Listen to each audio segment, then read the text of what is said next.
Today Tom will come to meet me. Oh, but it's raining.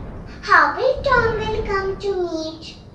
Hey, hi. Hi. Hi, Krisha. Sorry for the late. I was stuck in rain. Oh, Krisha, but how will we can play? It's raining. yes, Tom. But I didn't like this rain, Krisha. Why, Tom? Because we can't play. We are stuck in home. We can't go out. So I didn't like this rain. No, Tom, don't say like that. Rain is so important for our life. Friends, have you wondered where rain comes?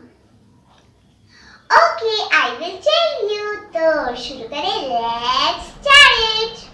Friends, the water is precious natural resource.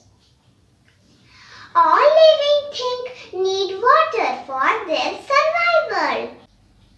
Tom, do you know sources of water? No, Krisha, can you explain me? Okay, Tom, I will explain you. Friends, rain is the main source of water, and other are lake, pond, sea, ocean, and many more.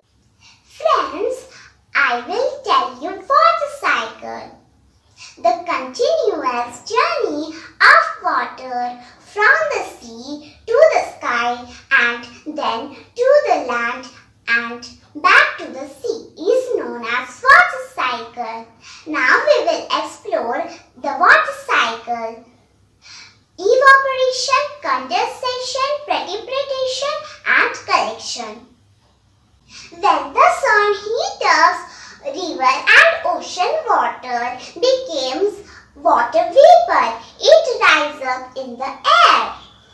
This process is called evaporation. Let's move on next. When water vapor reach up in the sky, it turns into tiny water droplets. These water droplets come together to form clouds.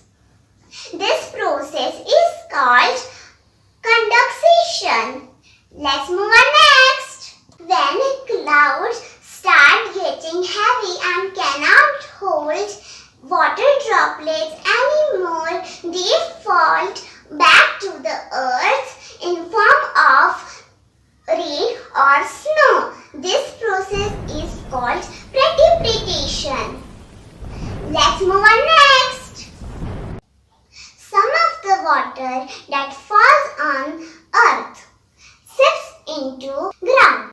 This water is available for us in the form of groundwater. The remaining water fall into the river, ocean, sea and lake. This process is called collection. So friends, now you know what is water cycle. But friends, don't waste water because water